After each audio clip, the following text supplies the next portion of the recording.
Welcome, everyone, to this special video edition of Working People, a podcast about the lives, jobs, dreams, and struggles of the working class today. Brought to you in partnership with the Real News Network and In These Times magazine. My name is Maximillian Alvarez. I'm the editor-in-chief here at the Real News, and thank you so much for joining us. The COVID-19 pandemic has changed the terrain of work and the lives of working people in drastic ways. At its height in April of 2020, the official unemployment rate in the US was nearly 15%.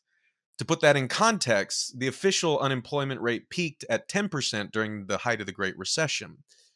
Millions of workers lost their jobs over the past year and a half. Millions more saw their work reoriented to remote work, possibly for good. There's a lot of discussion right now about the future of work after COVID 19 and what it will look like. But it's also important to understand how the pandemic catalyzed or compounded existing trends in the economy that have remapped the terrain of work over the past half century.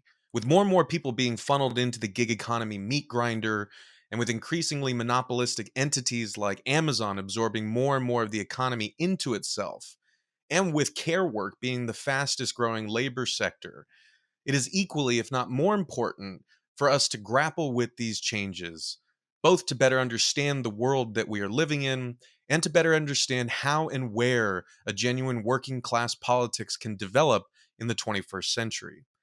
To help us navigate these questions, I could not be more honored to be joined by Professor Richard Wolff.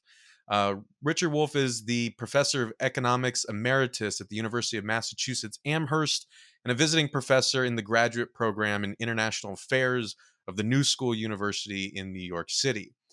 He is the founder of Democracy at Work and host of their nationally syndicated show, Economic Update, which, if you haven't watched it, you absolutely should.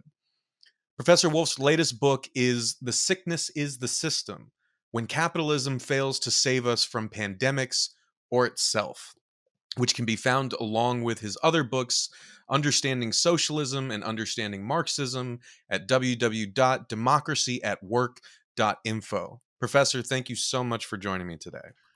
Max, it's a pleasure to do so and to be a part of the Real News Network and its allied associated entities like In These Times. This is part of what is going to save this country if anything can.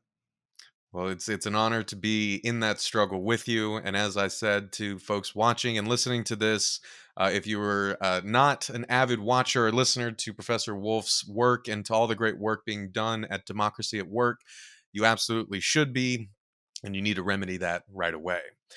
So, Professor, I wanted to bring you on to help us kind of navigate these big questions, right? Because as I mentioned at the top of this, right, there's a lot of discussion going on right now about what the future of work is going to be after COVID-19. A lot of these discussions were actually happening before the pandemic, whether we were talking about automation, whether we were talking about remote work, whether we were talking about the expansion of the gig economy, quote unquote, and its model into other labor sectors. But as we mentioned, the pandemic has really catalyzed, a kind of extreme change in our economy and in the terrain of work. And I don't think that, any of us have fully grasped what those changes are and the effects that they have and are going to have on the lives of working people. And so I wanted to bring you on to help us navigate this and to help us place this past year and a half in the broader context of the changing economy, both domestically and internationally, and the changing terrain of work since World War II, which is something that you cover beautifully and extensively over at Democracy at Work.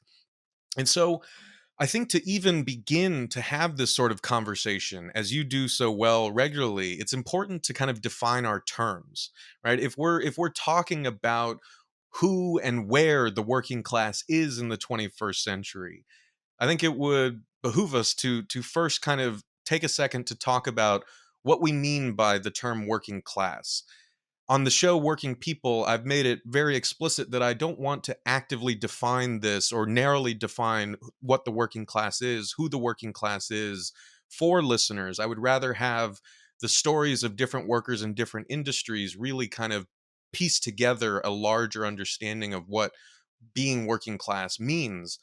I wanted to turn this over to you and ask, in your own work and in the discussions that we're having now about the future of work, how do you think we should be thinking about the term working class? Who should it include, and what should the criteria be?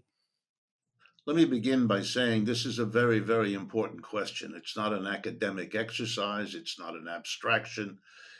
If we're going to change the society that we live in a progressive new way, then we have to understand what we're dealing with. And that requires us to, take stock of the lay of the land that we're proposing to change.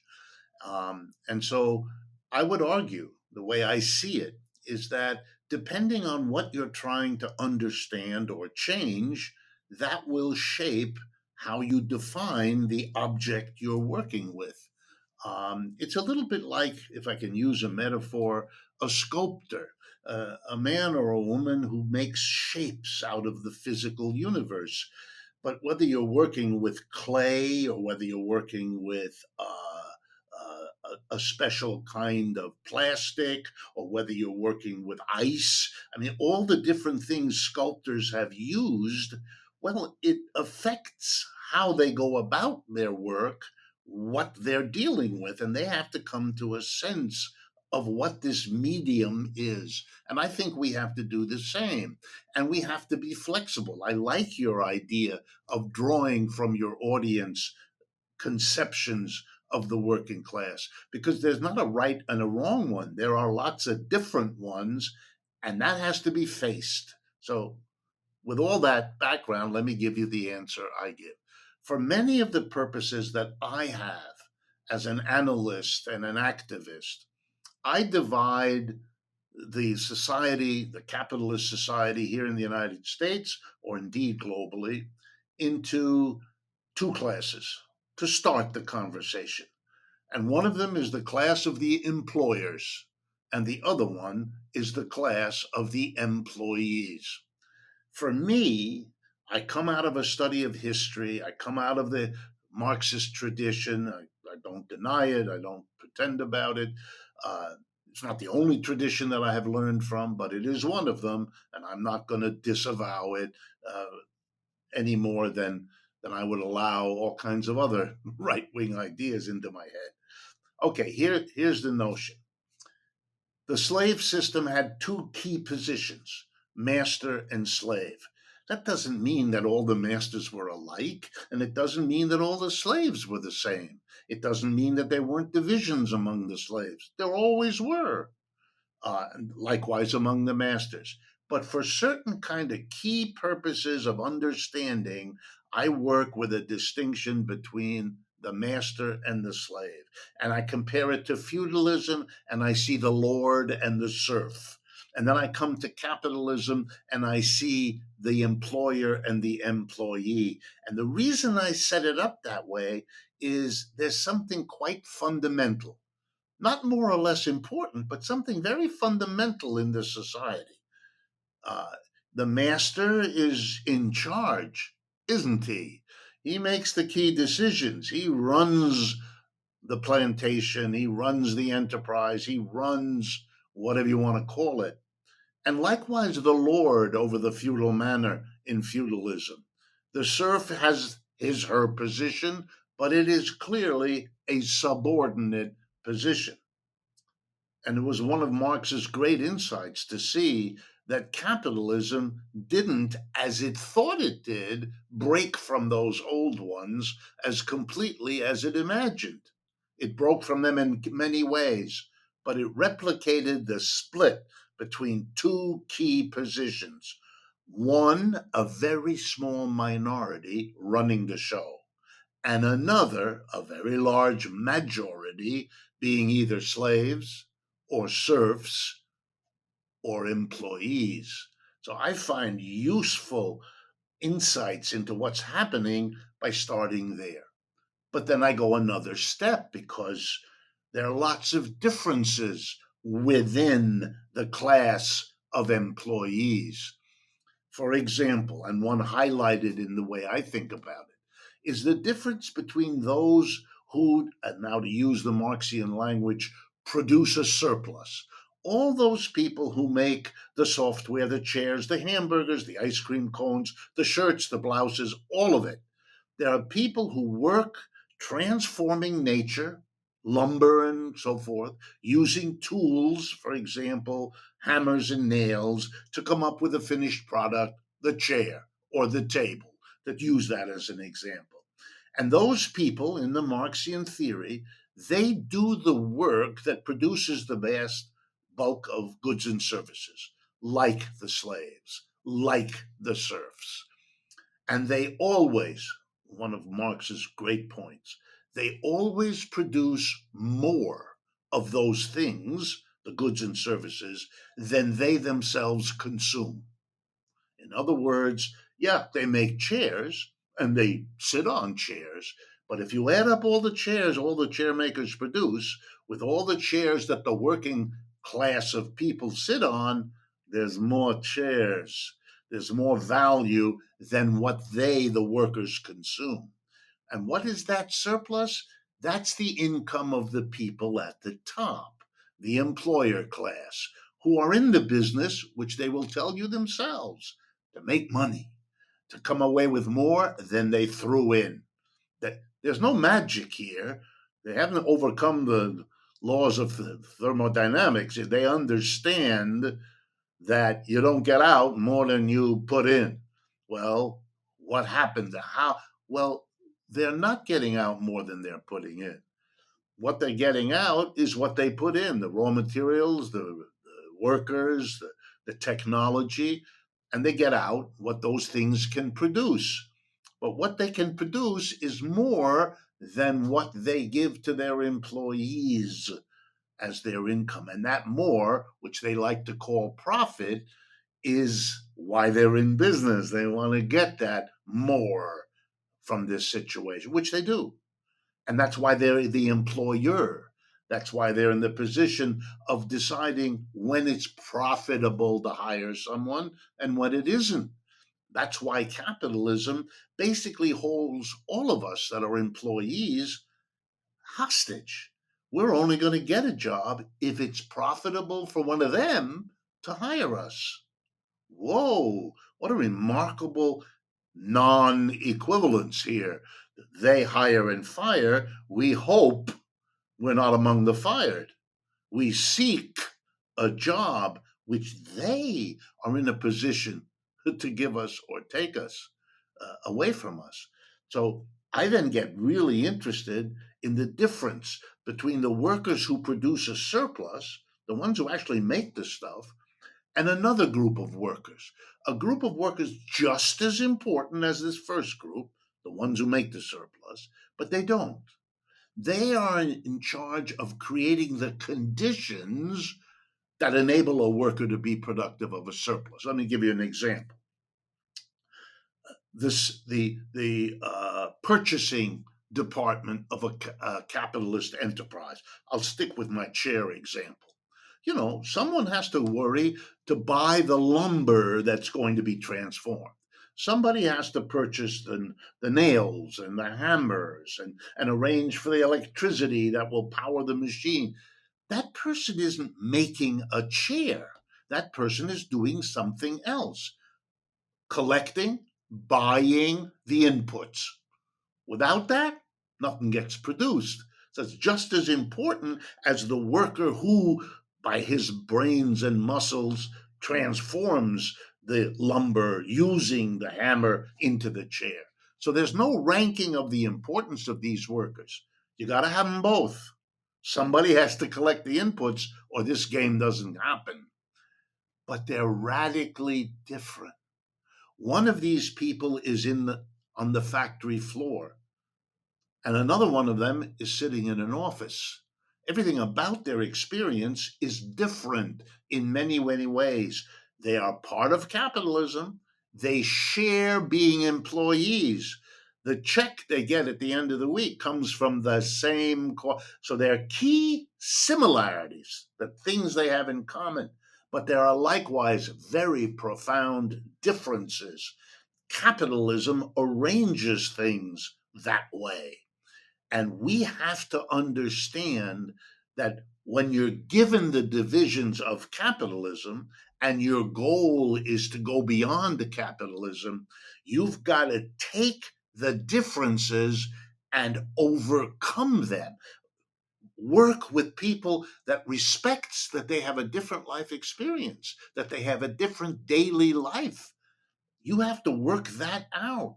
There are moments when there are conflicts. For example, the boss is coming down on the guy who, the man or the woman who goes out and buys the lumber in our chair story, and they put a lot of pressure on them, and they come back and they say, well, it's not my problem, it's the guys in the shop who are not working the lumber in the right way. That's the real. Oh, this now becomes a conflict between two groups of workers, and that has to be faced. That's going to happen. That's going to create divisions between workers. But if your project is to get beyond capitalism, you see that not simply as a problem, but as a problem that needs to be solved if you're going to, here comes the punchline, if out of all the complex differences in the class of employees, you're going to construct a politically powerful movement strong enough to change the society. I have no doubt that we can do that. I have no doubt that the contradictions of capitalism, the uniqueness of that system, makes it vulnerable. And you know why? Because history teaches no other lesson. Slavery isn't here anymore. Feudalism isn't here anymore. In other words, those systems eventually were overthrown. And while, yes, they fell apart, that's part of the story, they were also actively shaped by people who wanted to go beyond them. And I'm not going to allocate which is more responsible. The two things worked together and made every other system pass. There's no reason to assume that capitalism has some magical quality that exempts it from this process. The people who like capitalism want us to think that history has stopped and something that happened to every other system will never happen to this one. But my response is always to remind them, in slavery, there were people like that who thought it would never pass. And in feudalism, there were people, you get the picture, the burden is not on us who want to change, because that's been universal. The burden is on the conservatives who imagine that they can keep this from happening to their system. Long story short, we have differences of position within capitalism.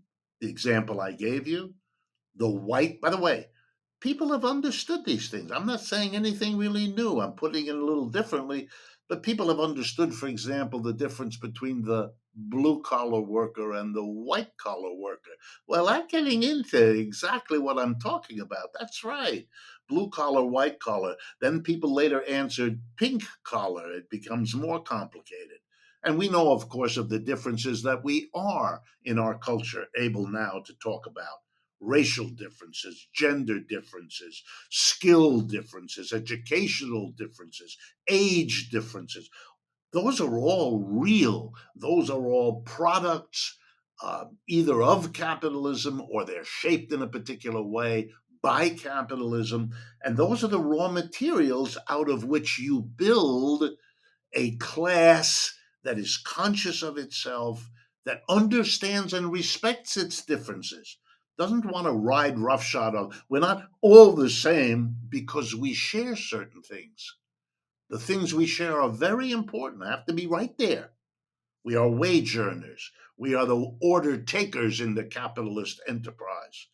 In my work, I like to stress that we imagine we got rid of the kings in this world, the monarchies, several centuries ago.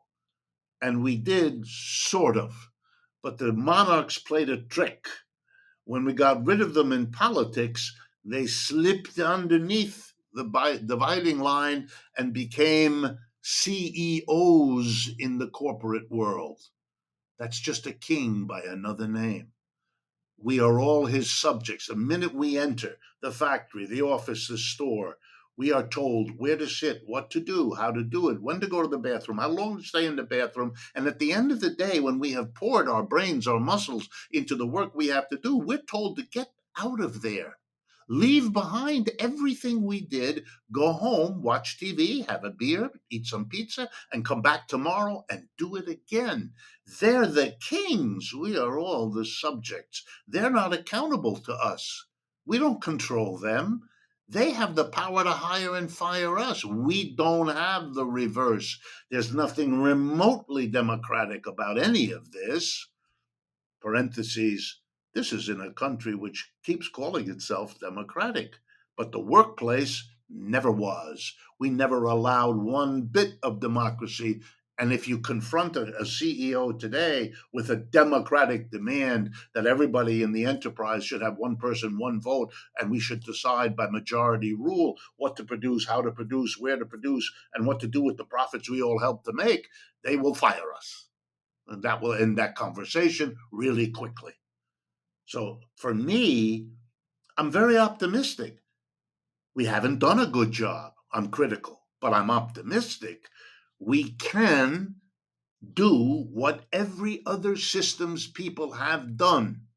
We could get together and figure out, with respect for what differentiates us, an achievement of unity strong enough to make a transition to a system that will be better for all of us. And for me, I'm just impatient that we haven't gotten further along on this project than we have. Well, and I think your impatience is warranted and something that we should all be feeling in, to some degree, right? I mean, because look around you, right? I mean, like we are seeing kind of the catastrophic effects of climate change. We are living in a state of extreme wealth inequality and political inequality that coincides with that. We are perpetually in a state of war, and when I say we, I largely mean the United States. But there are a lot of serious threats to the world that we live in and our ability to live dignified lives within it right now. And I think that I really want to underscore for viewers and listeners, right, that those are the stakes of what we're talking about. If we know that this society is untenable, then we need kind of political solutions to change it. Doing so requires building a critical mass of people who will push in that direction.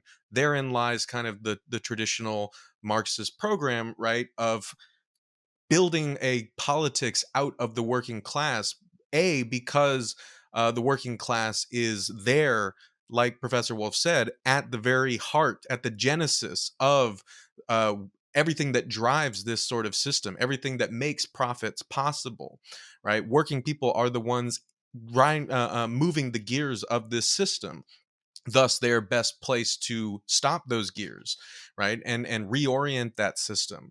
But building that sort of base of working class people, and organizing in the direction that Professor Wolff was talking about, by finding those commonalities, by respecting those differences, by building kind of political engines and organs that can actually express the power and rage of the working class. That is the continual conundrum that we are faced with. And that is why it's actually really important to think about the definition that Professor Wolff gave, right? Because when we talk about who or what the working class is, there are a lot of kind of, you know, I guess like business school type definitions that look at how much a person earns, which we know is, not necessarily a great indicator, because if you're making $30,000 in New York City, that's different than making $30,000 in rural Nebraska. There's also, categorical definitions like whether or not someone has a college degree, right? Or what kind of job they do. And these are all helpful for understanding kind of the divisions within the larger class that Professor Wolff described. But ultimately, I wholeheartedly agree that there's something really valuable in thinking about the large historical distinctions between not just the haves and have-nots, but as you said, the owners and the workers, slaves and masters, lords and serfs. the order givers and the order takers in our society. And I think that that's something that is really important for all of us to sit with right now, especially because I think there's a lot of there's a big tendency for us to sort of gatekeep over who is and isn't in the working class, right? And we use a lot of those sorts of definitions to do so. But when it comes down to it, the vast amount of us are not in the order giver category, right? And so I wanted to actually use that to talk about how that sort of category of order givers and order takers, of owners and workers, the ruling class and the working class, has really developed over the course of the past half century and even more. You recently did an incredible lecture laying out the political and economic development of the US and China side by side, and you did so with an incredible narrative power that you always demonstrate, that I think gives people a really clear sense of where we are and where we're going. So I wanted to ask if we could harness that narratorial power that you have to help people understand how the terrain of the working class, who and what it is, where they're working, and what their kind of conditions for living and working are, how that has developed over that similar arc that you traced in your recent lecture on the U.S. and China's development. Sure, let me try to do that and pick up on something you said at the very beginning of this discussion. Um, I'm always impressed that the working class, the employees, using that general term for the moment, uh, how they're always fighting. There are always elements of the working class that are doing exactly what I suspect will eventually change this system, namely pushing against the power of capital, resisting the order givers, demanding in their own time and in their own way to give some orders here. So it might help if I talk about some of these struggles right now and then show you how they reflect the evolution of the working class in this country. And to do so, I'm going to start with an example from Europe, and then you'll see that it applies to the United States. Europe went through a remarkable change 20 years ago when it stopped being a collection of independent, divided countries that had had two horrific world wars in the 20th century among them: the British, the Germans, the French, the Spanish, the Italians, Scandinavians, and all of that. And they unified. They created a unified something called the European Union, or sometimes the United States of Europe, and so forth. And this was discussed in terms of overcoming the wars among them, that they would now be unified rather than at each other's throats in such terrible ways, and they could better compete with the United States, which was a unified country, and so on. That was the language. Underneath the language was a very different capitalist reality. The employers in each government had the power and the foresight to dominate how that new unified thing would work. And what they did was to use it to enhance all the things they were doing to pull more profits out of the working class, and to squash all the initiatives of the working class to fight back. And it changed the terrain of politics, of the culture, of everything else about Europe. The promise that a unified Europe would be a great thing for the mass of people proved to be completely erroneous. It wasn't. It was a heyday for the capitalists. And one of the remarkable ways that you might find interesting was the transition from the individual currencies, the German mark, the French franc, the Italian lira, whatever it was, to the euro, the one that we're now familiar with. Every business in Europe, virtually every business, used the transition to play a little hustle, to actually make the price in euros higher for whatever they sold from what it was before. That was never the intent of a unified currency, but it was used to make money. An analogy for you all right now: there's discussion in the United States that over the last year we've had an inflation in the United States. That's true. Prices are generally about 5.5% higher now than they were a year ago. Some prices have really gone crazy. Used cars are up 30% and so forth. So, well, let me remind you what an inflation is. An inflation has to do with a general rise of prices. Here we go now. Who sets prices in a capitalist system? Answer: the employer. Who has to pay the prices that everything has? The employees. Inflation is a kind of class war. It is an ability of those in a position to set the prices to jack them up. And the rest of us, we have to take whatever money we get, and we can afford fewer things now because the prices have gone up. They've raised the price to make more profits. That's why they do everything. We are going to have to take it on the chin because we can't, if our standard of living is going down at a rate of 5% a year, which is very high, and they're making more money. Nobody discusses that. The inflation is discussed in abstract terms, as if we all face this together.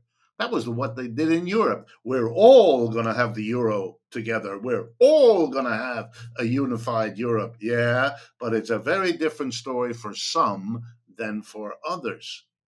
Here's another example of how things have changed. The COVID shutdown of a year and a half, basically, meant very different things in this society. And a number of Americans now get that, and they're very angry. When we spent the last week watching, some of us, how Mr. Bezos and Mr. Branson competed to spend their billions in a race into space while there were masses of homeless people, hungry people. I mean, you couldn't be grosser than that. But let's go further. Over these last 18 months, let's take a look. The rich became richer. You all know the numbers. If you take the 600 billionaires in the United States and you add up their wealth, it's in the trillions, and they got almost a trillion more over the last 16 months, 18 months. Meanwhile, 82, it's the latest count that I have, 82 million American workers had to go on unemployment at some point over the last 18 months. Some of them are only unemployed a few weeks. Some of them are unemployed the whole time. But that's more than half the labor force of the United States. That is a staggering statistic. More than 1 out of 2, the American labor force is numbered roughly 160 million. Well, if 82 million had to go on unemployment for a period of time, that's more than 1 out of 2. Wow. You know, when you're unemployed, your self-esteem suffers, your income suffers, you use up whatever savings you might have had, you lean on your friends, your relatives in ways they cannot tolerate because they're having their problems right now real well, which means alcoholism, spouse abuse, divorce, all of these things, mental and physical ailments. We subjected our working class to a staggering imposition around why we're all struggling through COVID together. That's like we're all unifying Europe together. BS is what that was. Some of us are making money off of it, and others of us are losing our shirts. But here's another dimension. During those 18 months, every business in the United States saw an opportunity. They couldn't all take advantage of it, but many have. They began to rethink, under a lot of pressure, how they ran their business. They were losing money.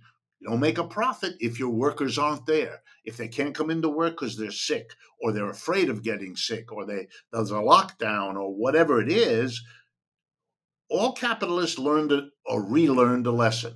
You can have great machines, you can have fantastic technology. You don't have the worker, you got nothing. So without the worker, they didn't get their profits. Now they can reopen, but they learned something. If we're going to recoup the profits we didn't get for 18 months, we're going to have to get more out of what we're doing now. And they studied because they're not stupid. And they hired people. Some of my students work for the companies they hired, which is how I know about this. Here's what they did. I'm going to give you a little example.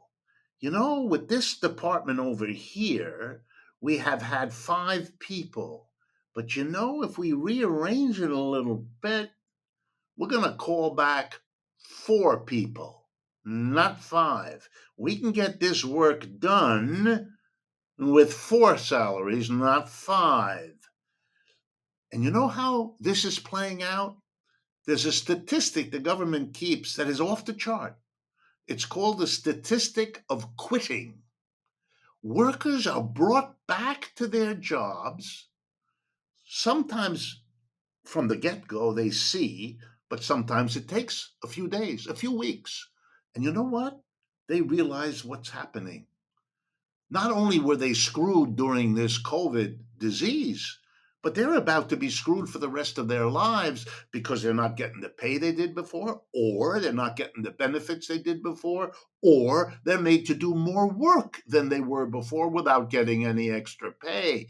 And their answer is, I quit, because the quit numbers are off the chart.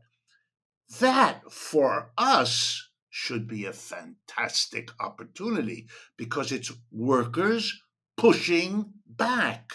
It hurts to quit. You don't want to quit, but you're so angry.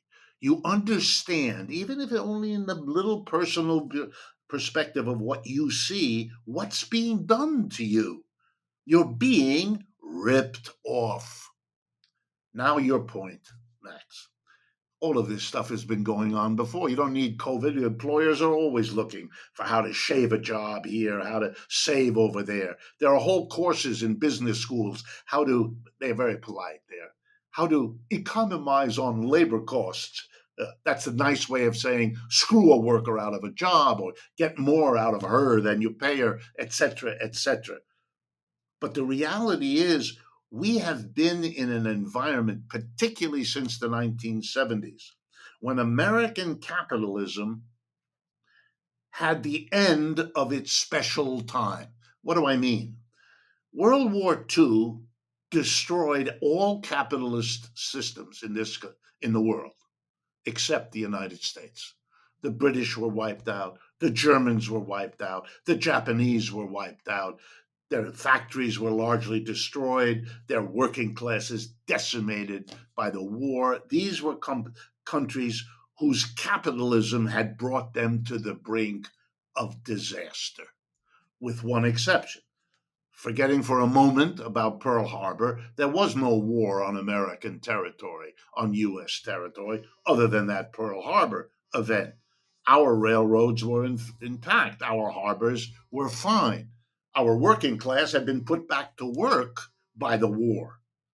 So we came out of it in a fantastic, profitable situation. 1945, 1975, 30 special years. By the 1970s, the special was over. The Japanese had come back.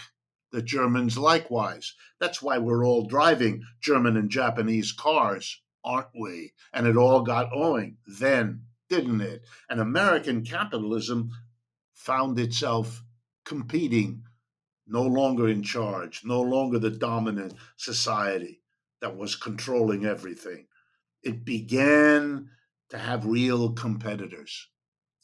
I want to stress to all of you, at that point, the capitalists did what they always do, but extra. They had to find a way to compete. And so they came down on their working class. They really went to work to smash the unions, and they did a really good job.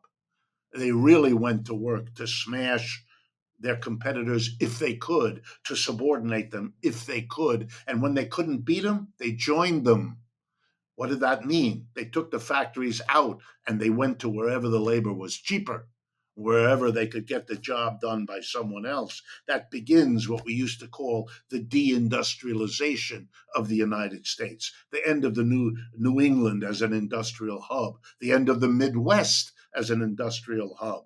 the movement of whatever was left to Southwest, to the South, to California, because they could get more profits there than they could in the heartland that was politically organized by the working class to make it a little harder for them. And so begins what I just described with COVID. And COVID is kind of the last step of it, but it was been going on for decades before that, which is why Americans feel pressured, stressed. There's never quite enough money. And the 1970s, they did the biggest thing, which in a way is the most tragic. They stopped raising the wages. Before that, they got so much profit, they could give a little back to the workers who could get a few percentages every year.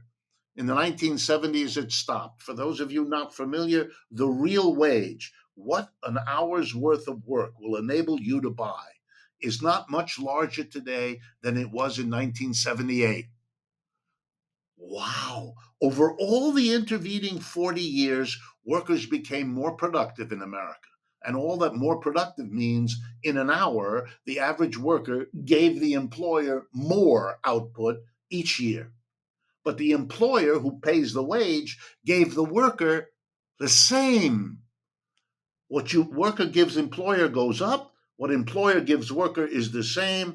You don't need a genius to understand. Of course, the rich get richer. They're getting the growth. The working class isn't. But because we didn't organize them then, because this wasn't the story that was explained to them, because there was no organization to pull all this together, individual American workers thought it was their problem, not this social development, not this economic reality. You know what they did? Really, it's tragic. They worked more hours. You know, if you're not getting paid any more per hour like you used to, well, then you got to do more do more hours. They had the men in the family do more hours. If the women weren't leaving the home to get a paid job out there, they began doing it in record numbers. Yeah, they might have called it women's liberation, and there was an element of that there for sure, but it was also a family's budgetary necessity. And then they did this thing, which, again, if you have any compassion at all, here is your moment for it.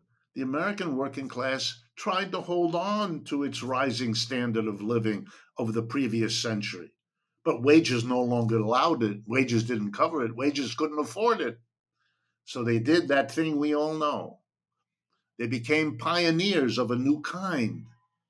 They borrowed more money than any working class in the history of the world ever borrowed. More money for your mortgage for your home, money to buy your car on time, money in your credit card to buy the bottled water at the neighborhood bodega. And then the last one of the last 30 years, college debt. I mean, we're a society that lives on a fantasy that this is all going to work out all right. 2008 was the wake up call.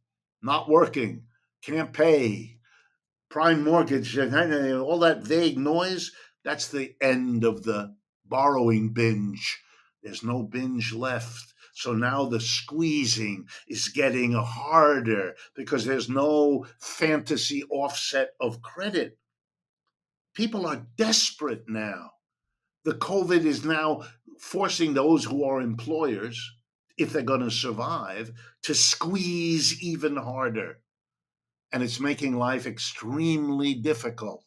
And you know, the interesting thing is, it's making the working class, if I dare use this term, come a little bit out of hibernation like a bear, beginning almost to have to face, despite all of the education to the other in the other direction.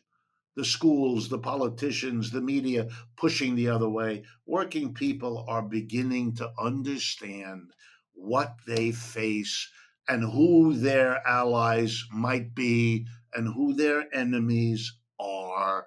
And I can't think of a better set of circumstances in which the project of taking the different components of the working class and showing them the parallel pressures, coming out of a system that no longer works for the majority of people. It hasn't for decades. It could have made that claim before the 70s because at least while the rich got richer, the working class, most of it, the white part particularly, had a rising standard of living. But they can't make those claims anymore. None of that is true. And that reality, no matter what fantasies the Donald Trumps and the Tucker Carlsons invent, powerful as they are, that they face a reality that isn't going to go away, that the very forces they serve are making worse. People ask me in kindness, why has my audience over the last 10 years grown? And believe me, I'm as overwhelmed by it as anybody observing it. And does it gratify my ego? Of course. How could it not? But it isn't me. I'm not saying things that are all that different from what I said 10 or 20 or 30 years ago. I'm a little bit like that person who whistles a tune that's irritating and annoying for years. And then suddenly people say, hey, what's that tune? That's really good. I would love to sing. It ain't me. It's the same thing I've been whistling all along. And that's the good news because it's the audience that has changed. And that was the goal all along. So I'm enthralled. And you pick up optimism from me. That's my experience. That's not wishful thinking. That's what I'm watching as I see. I recently noted, I had an interview on my program with, I won't mention names, but with the head of the AFL CIO in the state of Vermont.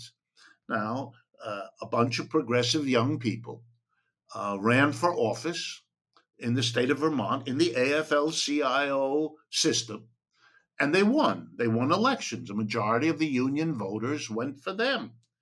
And they're taking all kinds of progressive stands. And they're working with a labor movement that's solidly behind them. Now, it's irritating other parts of the labor movement that isn't ready to do that yet, but that's been what we've had for a long time. What's new, what's exciting, and what is young are these new. These are extremely important. I just picked that one because it's in my head. I could give you a dozen other examples. They're in, your program. They're in these times. They're in, reports of the Real News Network, and that's as it should be. We are witnessing something that is, in my judgment, and this is a new thing. I haven't thought this until the last couple of years. I've always noticed that capitalism has enormous resiliency. I admire it. It's come through a lot of really difficult moments and figured out ways to survive or even to grow. And I've usually been able to figure out, oh yeah, it has this. If this happens, they can get out. If I got to tell as a professional economist, which is what I am, I've been teaching economics all my life. I don't see a way out. I just don't. And for me, I don't know why I don't. I look for it. I don't want to be, saying things are if I can see a way out, but I cannot. The problems of the United States have been kicked down the road so long, they've amounted. You see it all around us, whether it's in white supremacy or whether it's in dead end jobs, or it's this unbelievable inequality that we continue to make worse. The system isn't even able to deal with the problems it sees, let alone the ones that it doesn't see. So for me, I think I'm watching the end. The United States is one of the richest countries in the world. We have one of the most developed medical systems in the world. And we're number one in the people who died of COVID. That is a level of failure that is epoch making. People who look back and ask, when did the feudal system in Europe, which lasted 1,000 years, when was it over?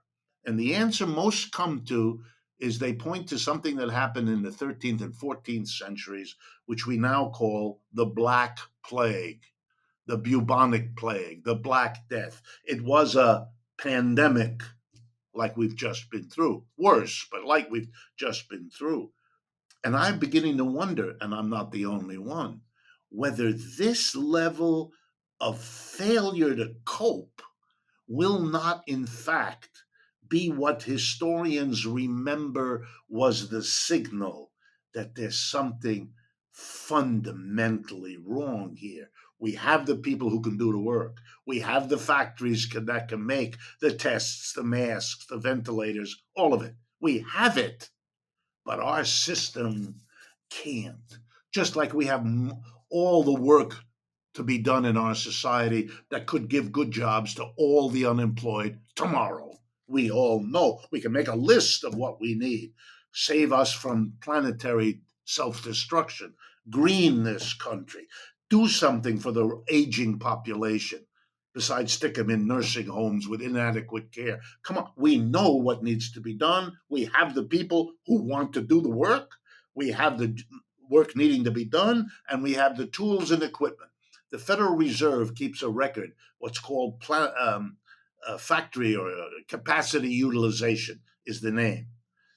And that measures how many of our tools, equipment, factories, what proportion is being used for production and what is sitting idle, gathering rust and dust.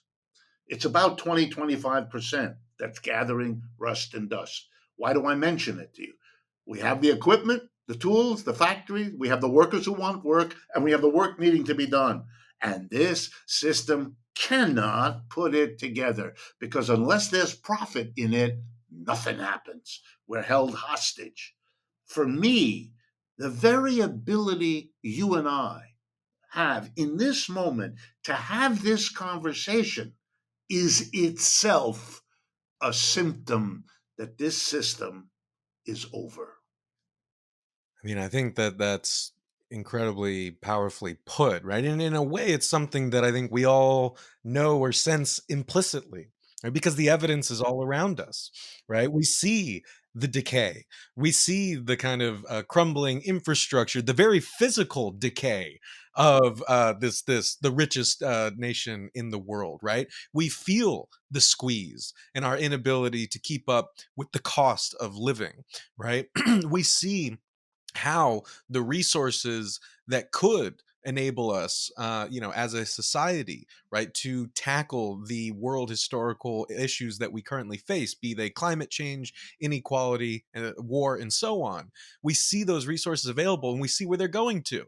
We are having this conversation just a day after Jeff Bezos returned from, the very edge of space, and almost to spit in the face of every working person in the country said thank you to every Amazon worker and customer. You paid for this. That is where that surplus is going. It is going to a billionaire space race. It is getting siphoned off and pocketed in offshore accounts. It is not going back into the society that is experiencing the rot and living through that rot.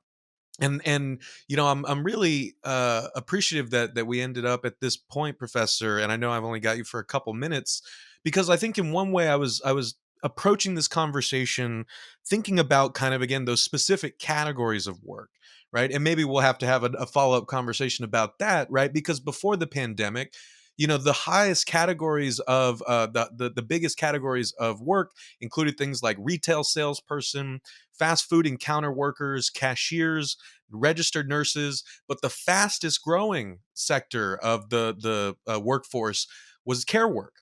You mentioned that the boomer generation is now the largest aging generation that the United States has seen. And the only sort of economic solution for providing jobs, for producing something in this country that we have right now, is really just to funnel the younger generation to care for the aging generation, or push people into gig work, and piece work. So, like, as far as the big strokes of the economy go, like you said, American capitalism has no answer for working people to reach that kind of comfortable existence. It's going to take more than just the kind of jobs we have or the amount that we're able to earn to secure that middle class existence. The rot goes much deeper. And so, when in the last couple minutes that I have you, I wanted to ask, like, in terms of really cohering that message and really trying to bridge those gaps among the order takers of our society, be they white collar workers in office buildings, be they janitors or gig workers in California and Texas. How do we use this sort of larger narrative of capitalist decay and really kind of find the ties that bind the working class and mobilize that large group of order takers and non-owners to push for the kind of political future that we need? Well, I think the answer is very ancient. I think the system as it crumbles enables the old truisms to take on a new shine, a new urgency, a new echo in people's feelings and thoughts as we go forward. Let's remember the reason we import billions and billions of goods from China or from Vietnam or from any of the other is because overwhelmingly American corporations closed their operations in the United States and moved them there. People used to say, in general, about 50% of what comes from China is coming from the subsidiary of an American corporation. If you add partnerships, it's an even bigger number that do that. This is a way the capitalist system made more money. It isn't going to come back from that. Everything it does is built on that. They're not coming back. For example, every one of the last half dozen presidents has said, I'm going to bring manufacturing back. Every one of them lied. And they lied because they couldn't do it. And they shouldn't have claimed that they could. Biden, by the way, keeps that tradition, the silly tradition going. There's good reason. The system adjusts to the levels of profits it's earned. It increased its profitability over the last 30, 40 years by globalization, by taking the jobs out, by bringing lower paid people in as immigrants, by the automation, most important of all of them, of the computerization and the robotization and all the rest. They're not going back. They can't. Their institutions, their finances, everything depends on it. Why am I saying this? Because they are going, if they give any jobs to the mass of Americans, they're going to give them what David Graeber called bullshit jobs. They're going to give them empty paper shuffling or fast food or caring for the elderly, and they're not going to pay them anything, and they're not really going to care what kind of care is given in those institutions. I expect we will be seeing and hearing reports of unspeakable conditions in the care facilities for these older generations. I mean, an ugliness is unfolding in front of us that people got shocked when Mr. Trump put immigrant children in cages on our southern border.